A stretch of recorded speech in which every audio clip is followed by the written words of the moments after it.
Hola everyone, welcome, bienvenidos. My name is Karla Solórzano and today we're talking about craft cocktails. And with me is co-founder of Speakeasy, Iveth Navarro. Hi Iveth, welcome, bienvenida. Hey, how are you? Good. I'm so happy to have you here. And we're going to be talking today about one of my favorite topics because, who doesn't like cocktails? Yeah. Well, thank you so much for having me. That is so wonderful. I love what you're doing and just all this content coming out, and it's so informative and I love being a part of it. Thank you. And so I always like to start asking you guys to tell me a little bit more about you and how was the road to create your company, Speakeasy? Yeah, definitely. Well, before Speakeasy started, we decided to just actually my husband decided to learn how to bartend and start bartending at events. That's kind of where it all started. But we were just, and then I joined in and I started bartending events with him. But it was just a very, very basic, just the bartender goes to the party, they provide everything. After a while, we did it for a few years. I think it was my very first event was 2012. And so it's been a while, but yeah. I didn't really get into the craft of it until 2017, maybe right when I decided to actually take that leap and leave my corporate job, because I was doing accounting. I have my degree in accounting, and I did the whole corporate world type of thing, and it's not for everyone. And I'm very a very people person, and I just love creating and just being in different surroundings and just be just striving for more always. And I feel like it was that time where I needed to take that leap. And, with the help of my husband, we are you know what, let's do it. So in 2017, I left the corporate world and I dedicated 100% to LA Speakeasy. And that's when we decided to just do craft cocktails, focus on craft cocktails, because for us in those days, we would go to a bar. We wouldn't want to order a Jack and Coke, even though that's how we met. That's what we were drinking when we were first dating. I mean, that was the thing, right? Jack and Coke or vodka soda type of thing. But we got older. We kind of matured along with our drink preferences. And so we decided, let's just do craft cocktails. Let's make it as simple as possible for people to just don't have to worry about getting ice or getting soft drinks and getting all these little details. So we wanted to make it as easy as possible for the client, because we saw ourselves in that. When we got married, we didn't have craft cocktails. We honestly thought it was going to be way out of our price range and things like that. So so we got married in 2015, and so in 2017 we're the world needs something like this, something a little bit more affordable, craft cocktails. So we always strive to making it very easy, streamlined for us and for the client. And and that's pretty much where it all began. I love it. And I like that you're saying that you guys, we all started drinking, I don't know, rum and Coke, Cuba Libre. I still like my Cuba Libre here and there. Then, the craft cocktail world is totally different, right?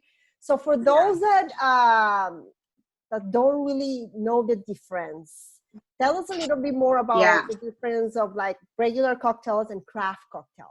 I know there is a process. Yeah. No, yeah, definitely. Well, for craft cocktails is pretty much a cocktail made with more care, with more thought put into it and more love, I would say. It's made with fresh ingredients. You don't get any artificial juices or artificial sweeteners.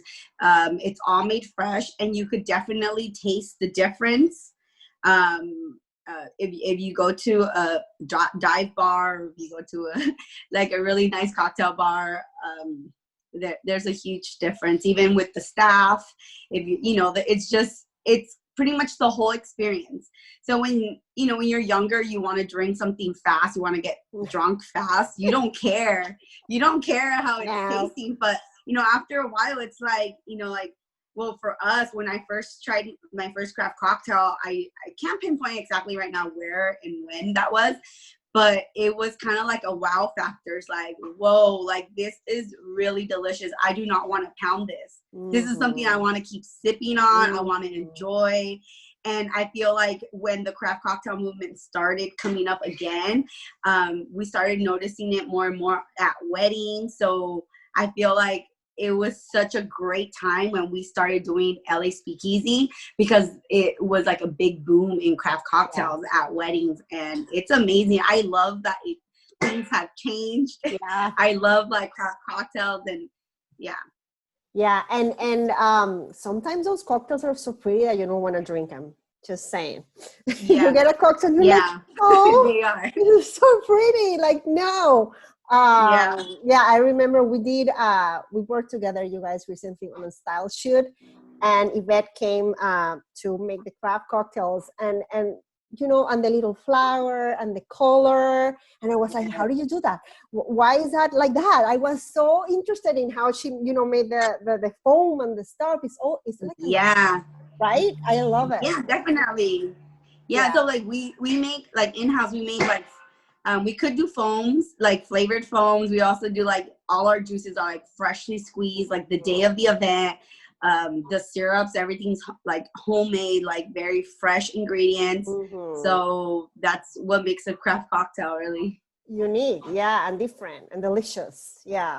Okay. Yeah. When one of the things I noticed when especially with my coordination couples, because I get there like a month before, so they already have hired all the vendors. And sometimes I ask them, like, do you have a signature drink? And they're like, oh. They're like, oh, like they're like, oh. Do you help? Can you help couples if they're not sure about like what they want or what they like? Yeah, definitely.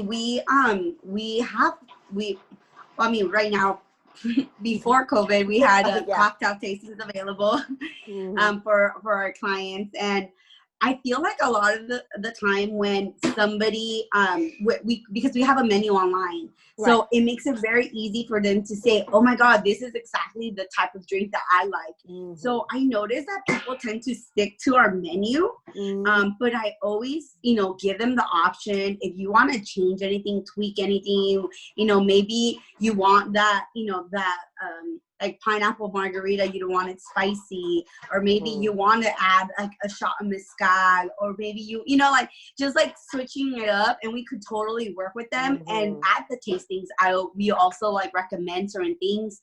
The more we know your flavor profile, what you like, what you normally drink at a bar, we love asking these questions to our couples, so we could get to know who they are, what they like.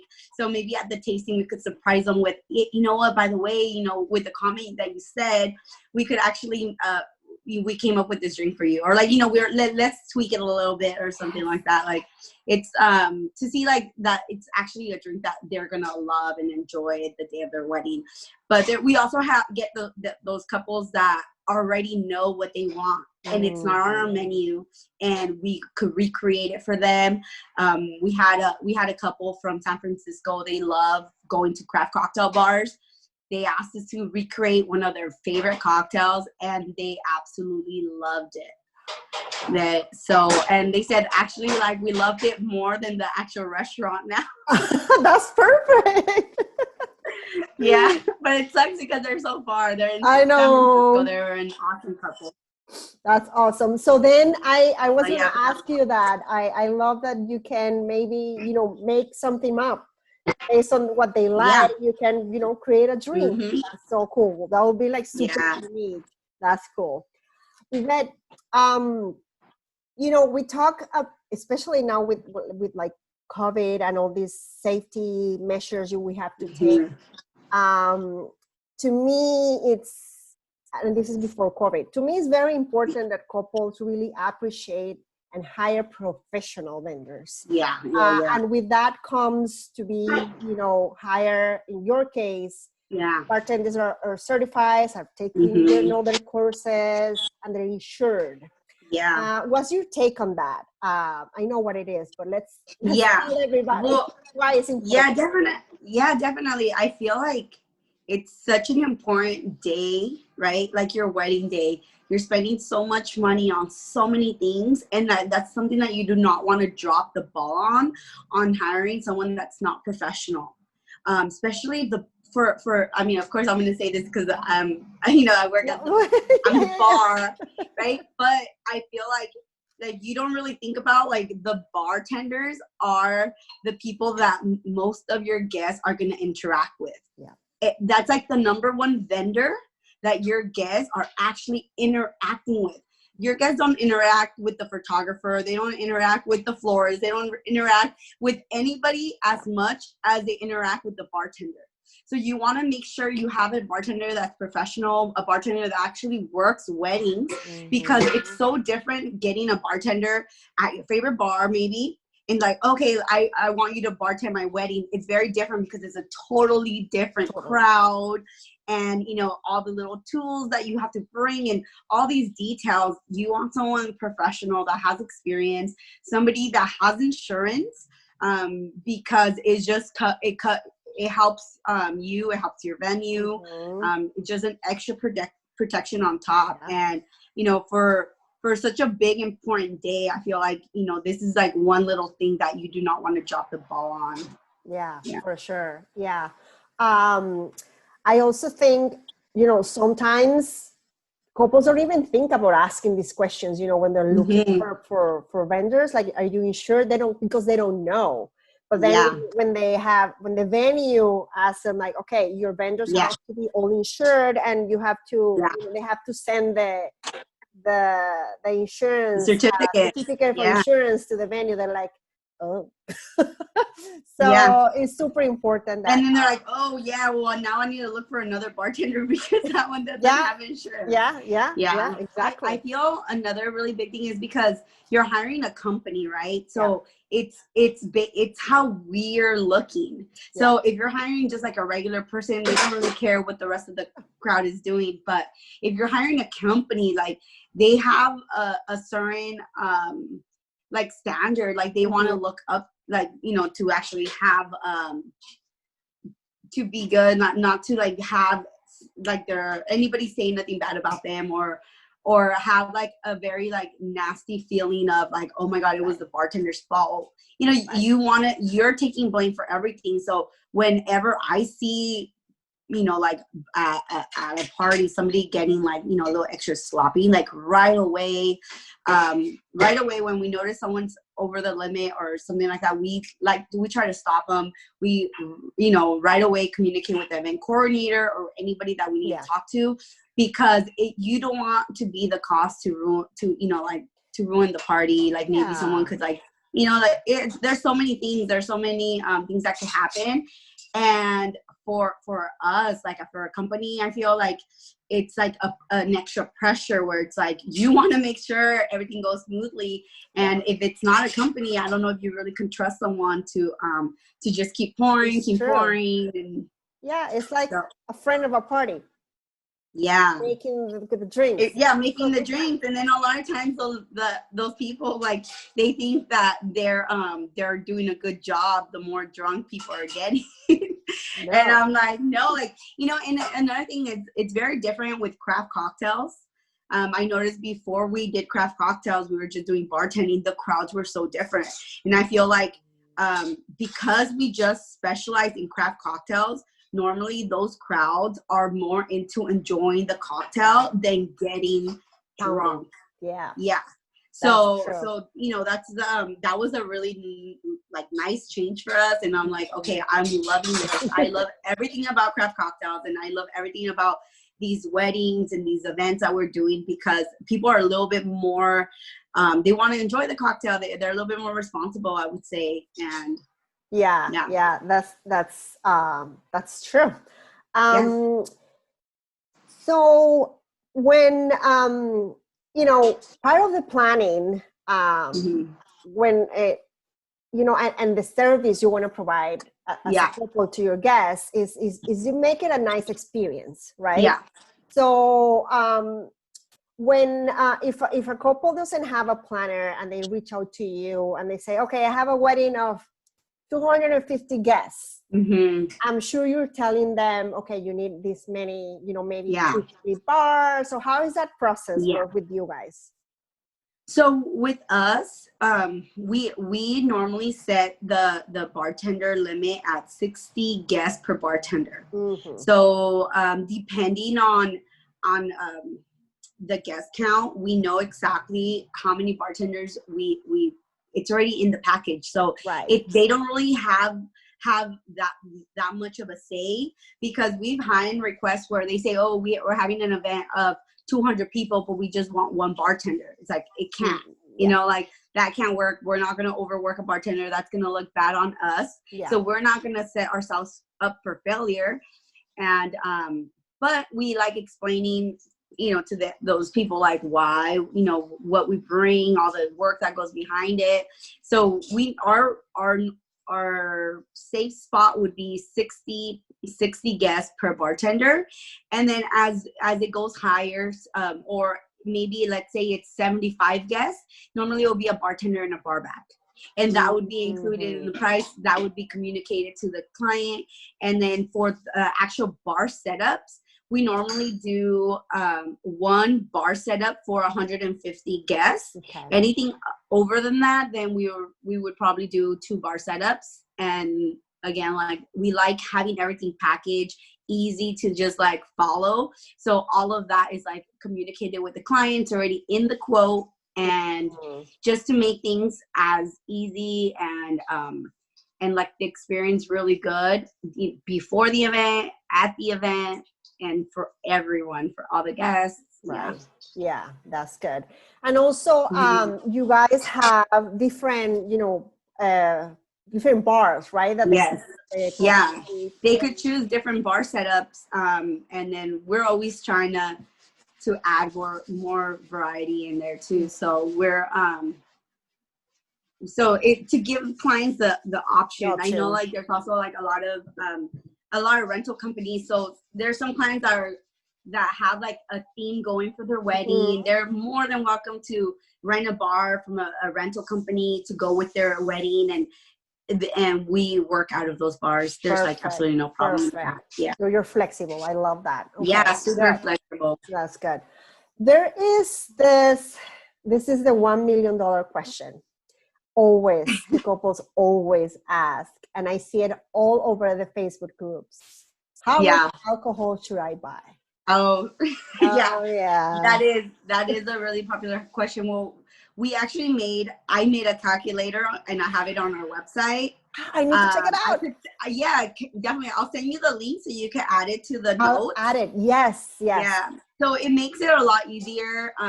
It's pretty much one, like for most events, we use the 1 drink per person per hour. Exactly. Yeah. So that's kind of where we start at, and that's kind of it. And I feel like at 1 drink per person per hour, a lot of times, especially weddings or bigger events, it's more than enough. You're gonna have leftovers for most events. There's definitely those events that where they drink a lot more, and you'll need to up that consumption. Yeah. And so, in the calculator, a lot of times, if you think that you're heavier drinkers, then you could add that option on there. And then we just recommend like 1.5 drinks per person per hour. Yeah.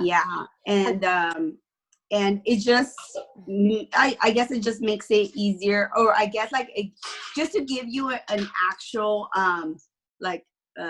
what is it, like an estimate of like around how much you're going to spend, especially because we provide everything except the alcohol. So it's really important for us to actually give the client that cost with the alcohol, so they could see the big picture. Right. Yeah. And also, I think one of the things I also tell the couples when they ask me, I usually use the 1 drink per hour per guest, and they're like, I'm like, no, well, but wait, you need to know your crowd. You know, you're probably going to have, you know, some heavy drinkers, Some people are going to have only one drink. So it's very important that they also know their guests. Yeah, and also exactly. on the type, because maybe they have craft cocktails and wine and beer. Yeah, definitely. So for Mhm. us, like, because we do craft cocktails, when there's craft cocktail options, I feel like the crowd gets craft cocktails way more than they would get beer or wine. For sure. So we normally do 70%. So it's like one drink per person per hour. So we divide that number by 70% cocktails, 15 or 20% beer, and 10 to 15% wine. The wine, I feel like it's probably the least, like, what is like the it's not consumed as much as cocktails and beer at weddings. I definitely always communicate with the client if they do plan on serving wine during dinner service, to up that amount. I give them the amount they need to up it by. But I normally just do, for dinner service, one drink per person. And that's how I get that number, because not everybody's going to have wine. And we just see it time and time again that there's so much wine left over. So that's how we do it. But if let's say you're only doing wine and beer with no craft cocktails or no cocktails at all, then obviously that number is going to change. You're going to have more beer and more wine on there. And then I would definitely up the beer more than the wine. Obviously the crowd's always different, but from my experience, that's what I see. It's true. The crowd is always different. And I remember I had a couple, and I actually had a post on my Instagram about that they ran out of red wine. And she was like, how is this possible? I was like, everyone wanted red wine. So they had to send. And you never know the time, like, so it's hard we like to recommend, especially like if it's like a winter day. I feel like during the winter people tend to drink a lot of red wine.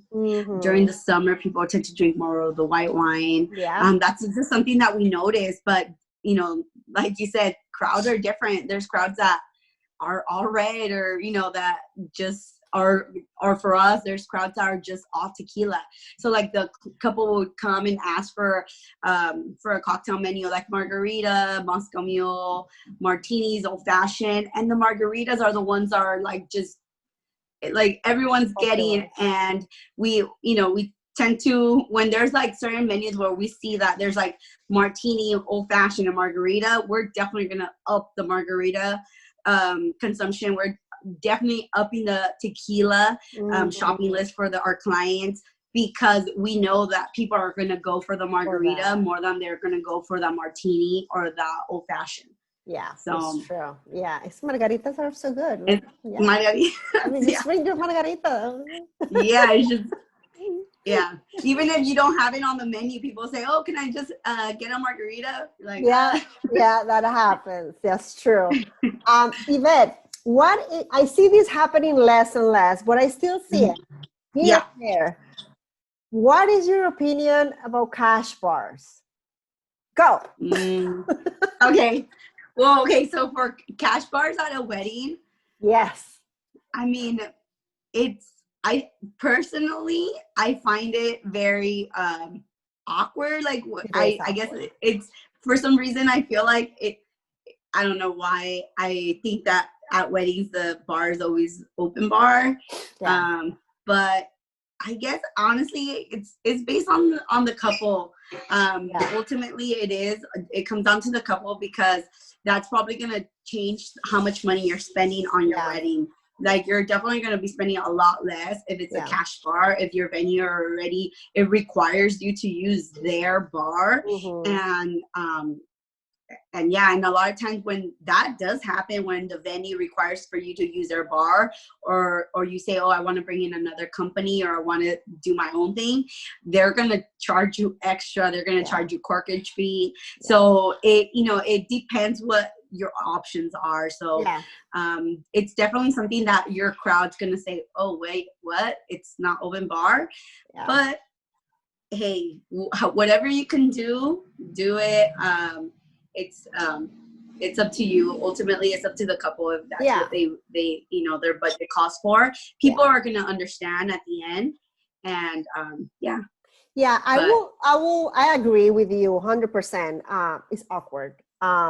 It happened to me, but as a guest, I wasn't informed, so I got my drink at the cocktail hour, and then I go for my second wine, you know, for dinner, and it's like, I don't know, $10. I'm like, huh? Like, you know, so it's awkward. I will say just set your priorities, you know. Then, you know, if you really need to do cash bar, then inform your guests. You're inviting your family, loved ones, so at least let them know to bring some cash. Yeah, that is a really, really good point that you make. Yeah. Because it would be less of a shock. They already know if they need to like pregame it. I'm just kidding. Pregame it. No, but I don't know. But I feel like people are not expecting it, so I feel like there's gonna be definitely more people kind of like shocked and they don't know ahead of time. But if they know, I feel like people are gonna understand. Yeah, that's true. Okay, Iveth, is there anything else you would like to add regarding, you know, cocktails at weddings and craft cocktails? And I will say, when you are, I think it's important when you are researching on different companies, ask your questions, right? And I think we went over some of them, kind of. But from your perspective, what else you can tell us about bartending and cocktails at weddings? Well, I think you bring a good point about asking your questions. I feel like if whatever bar company you do decide to go with, they're gonna be professional. They're gonna know what they're talking about. So there's no problem with you asking questions, even double checking certain things to make sure that they are gonna bring the ice or they are bringing the water. You know, certain things that the couple forgets to ask, and you don't know exactly what, you know, you don't want to drop the ball anywhere. So the communication is a lot better. We definitely love like giving like a list of exactly what we bring, and just to make it a lot easier. But I feel like there's still certain questions that come up that I'm like, oh, that's a great question. I'm glad you asked, because at the day of the event, I don't want any confusion or anything, because we've had questions like, you know, some questions that just pop up in my head right now are, oh, are you going to bring extra ice for the caterer? I feel like that's a really popular one that I don't know why, like sometimes caterers don't provide ice for their table service. So they'll ask us if we could provide it, and we can. And a lot of times, depending on how much they need, then we'll just do like a small extra charge for extra ice, extra water for the caterer to serve water at the tables. And another thing that would be table wine service. So sometimes they assume that because we're the bartenders, we're also going to go around serving the wine for dinner. But a lot of the times, like, you know, of course, like you don't know about the bar, but for the bar, the busiest time is a cocktail hour. So the time right after the cocktail hour is like we reset the bar, we get it ready for the next round, and that's around the time that they want to pull us away from the bar so we could do wine, which it kind of like it kind of makes us, you know, spend time away from what our normal duties are. So it's, as long as we communicate it and we know ahead of time, we could adjust and make it work. As long as the communication is there, as long as we already know your intentions. Maybe you want to do a wine, and then you want to do champagne, and then you want to do champagne again.